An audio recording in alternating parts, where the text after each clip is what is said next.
Tollywood young hero Sharwanand తండ్రిగా promotion పొందాడు. అతని భార్య రక్షితా రెడ్డి 12 ఆడపిల్లకు జన్మనిచ్చింది. ఈ విషయాన్ని తన పుట్టినరోజు సందర్భంగా శర్వానంద్ సోషల్ మీడియా వేదికగా వెల్లడించారు. ఆ చిన్నారికి లీలాదేవి మైనేని అని నామకరణం చేసినట్లు వెల్లడించాడు.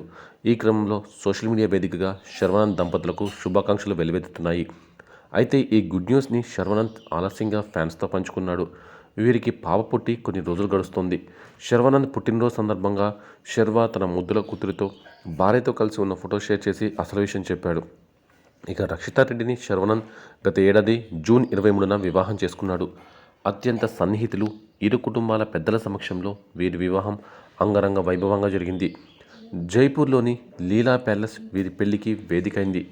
2 రోజుల పాటు జరిగిన ఈ వివాహ వేడుకలో మెగా పవర్ స్టార్ రామ్ చరణ్తో పాటు పలువురు సినీ రాజకీయ ప్రముఖులు హాజరయ్యారు. వీరి పెళ్లికి సంబంధించిన ఫోటోలు కూడా నెట్టింట వైరల్గా మారాయి.